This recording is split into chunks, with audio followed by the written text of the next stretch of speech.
అంటే వచ్చినటువంటి ఇది ఆల్ ఆఫ్ ఎ సడన్ ఆ నీళ్లు కూడా యాడ్ అయినాయి.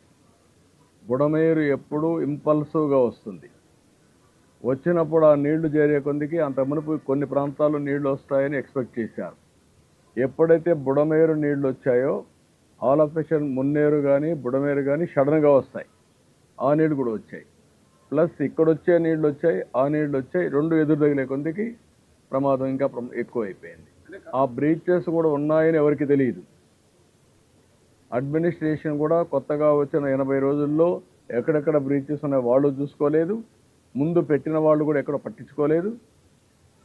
అన్నీ కలిపే కొందికి ఈ ప్రమాదం వచ్చే పరిస్థితి వచ్చింది. ఆ అవుట్లెట్ కూడా 4000 క్యూసెక్స్కే ఉంది. అక్కడ అల్టిమేట్గా ఉండే అవుట్లెట్ 4000 క్యూసెక్స్కి ఉంది. ఇక్కడ 10,000 వచ్చే కొందుకు ఆ నీళ్లు అక్కడ కూడా పోయే పరిస్థితి లేదు. ఆ సమస్యలు కూడా వచ్చాయి. ఇప్పుడు ఆర్ఆర్పేటలో అదే పరిస్థితి ఉంది, మిల్క్ ప్రాజెక్టులో అదే పరిస్థితి ఉంది, ప్లస్ ప్రకాశం రాజు డౌన్ స్ట్రీమ్లో కూడా ఇప్పుడు మొత్తం కూడా ముంపు అవుతుంది. అప్ స్ట్రీమ్లో మీరు ఇందాక అన్నట్టు ఇబ్రహీంపట్నం కానీ కొట్టుపల్లిపూడి కానీ కర్రీ కానీ మొత్తం కూడా ఇప్పుడు అన్ని జలదిక్కంగా ఉన్నాయి. అన్నింటి మీద అందుకనే వాట్ ఐఎమ్ సేయింగ్, నేను అందుకనే ఒక్క ప్రాంతమే కాకుండా సింగ్ నగర్కు ప్రారంభమైంది. అక్కడి నుంచి ఇప్పుడు కూడా నీళ్లు పెరుగుతున్నాయి. పెరిగినప్పుడు వల్నరబుల్ ప్లేసెస్ ఎక్కడైతే ఉన్నాయో అవంతా కూడా మీరు చెప్పినట్టు కృష్ణలంక, ఇబ్రహీంపట్నం ఇలాంటి ప్రాంతాలు కూడా వచ్చే ప్రమాదం ఉంది. వచ్చాయి. ఇది ఇంకా రాత్రికి రేపటికి పెరిగే ప్రమాదం ఉంది. అన్నీ కూడా అందుకనే వార్ ఫుటింగ్లో సర్వశక్తులు వడ్డీ ఏమేం చేయాలో చేయడం కోసం ప్రయత్నం చేస్తున్నాం. అన్ని చర్యలు తీసుకుంటాం.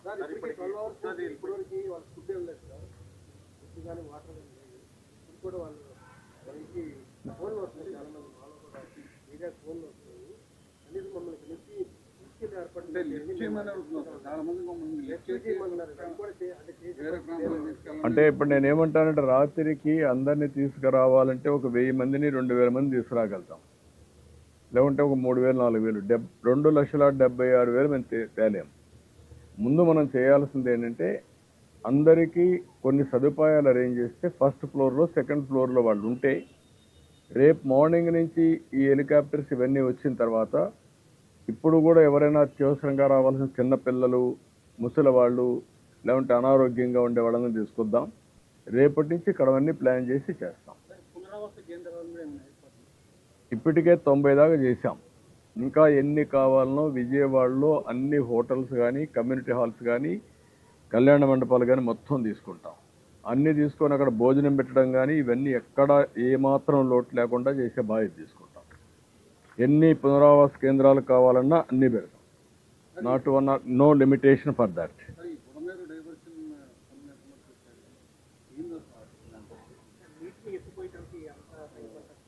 మరి ఇప్పుడు ప్రస్తుతానికి బుడమేరు ఆ బ్రీచెస్ క్లోజ్ చేయడానికి కూడా రాత్రి లైట్లు పెట్టి అక్కడ వర్క్ కూడా స్టార్ట్ చేశాం. జనరేటర్ పెట్టాం, లైట్లు పెట్టాం. అవి ఆ బ్రీచ్ని ఏ విధంగా క్లోజ్ చేయాలనో రోడ్డు అవన్నీ యాక్సెస్ పెట్టి అవన్నీ చేయడం కోసం ప్రయత్నం చేస్తున్నాం. అది కూడా క్లారిటీ వస్తుంది. ఒక పక్క బుడమేరుని బ్రీచ్ క్లోజ్ చేయడం, పైన నుంచి వచ్చే వాటరు ఇంకొన్ని ప్రాంతాలకు స్ప్రెడ్ అయింది. ఇప్పుడు ఈ నీళ్లు బ్యాక్ కొట్టే కొందికి ఇబ్రహీంపట్నంకి వెళ్ళాయి. ఇక్కడ కట్టినటువంటి వాల్ ఏదైతే ఉందో ఆ వాల్ కూడా స్వీప్ చేసి వచ్చి కృష్ణలంకకు వచ్చే పరిస్థితికి వచ్చాయి. ఇవన్నీ కూడా టెక్నికల్గా అనలైజ్ చేసుకొని ఇవన్నీ పునరావృతం కాకుండా ఉండాలంటే ఏం చేయాలనో అవన్నీ భవిష్యత్తుకు తయారు చేసుకుంటాం. కానీ ఫస్ట్ మేము చేయాల్సింది ప్రజల్ని కాపాడడం, వాళ్ళ భద్రతకు భరోసా ఇవ్వడం, వాళ్ళకి ఇమ్మీడియట్గా రిలీఫ్ ఇవ్వడం, వాళ్ళని సేఫ్ ప్లేస్లో తీసుకురావడం, వాళ్ళకి జరిగిన నష్టాన్ని భర్తీ చేయడం, ఇవి ప్రధాన లక్ష్యాలు.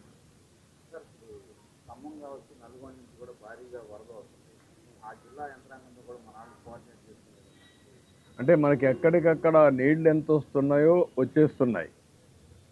వాళ్ళు అక్కడ నీళ్లు నిలిపే పరిస్థితులు లేరు.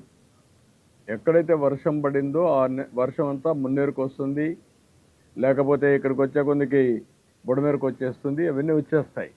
వచ్చినప్పుడు దాన్ని మనం కూడా శ్రీశైలం, నాగార్జునసాగర్, పొలిచింతల ఏమాత్రమైనా హోల్డ్ చేయగలిగితే అవి కూడా ఆలోచిస్తున్నాం. నేను మధ్యాహ్నం కూడా మీకు చెప్పాను, పులిచెంతల నుంచి 6 గంటలు ఇక్కడ రావడానికి పడుతుంది. పులిచెంతల్లో కొంత వాటర్ కట్ చేసాం. అక్కడ ఇంపౌండ్ చేయగలిగినంత వరకు అక్కడ ఇంపౌండ్ చేస్తున్నాం. కానీ అక్కడ కూడా ఇంపౌండ్ చేయలేనప్పుడు ఆ వాటర్ కంపల్సరీ రావాల్సి వస్తుంది. అదే మరి ఇంటర్మీడియట్ వచ్చేటివన్నీ కూడా మున్నేరు, బుడమేరు ఇవన్నీ కూడా వచ్చే పరిస్థితి వస్తున్నాయి. ఇవన్నీ రాత్రికి మాకు క్లారిటీ వస్తుంది. తగ్గుతుందా ఇంకా పెరుగుతుందా అవర్లీ చూస్తున్నాం. అవర్లీ మీరు చూస్తే 8 o'clock 9,40,000 క్యూసెక్స్ ఉంది. అదే మరిగా ఈరోజు 8 గంటలకు అది ఉంటే 9 గంటలకు 9,72,000 పెరిగింది. అంటే దగ్గర దగ్గర 32,000 క్యూసెక్స్ ఆఫ్ వాటర్ పెరిగింది. సో ఇవన్నీ ఉన్నాయి, అన్నీ మానిటర్ చేస్తున్నాం. క్లోజ్గా మానిటర్ చేసి ఎన్ని విధాల ప్రయత్నం చేయాలో అన్ని విధాల ప్రయత్నం చేసి water regulation, flood management, rescue, relief and rehabilitation మొత్తం కూడా ప్లాన్ చేస్తాం.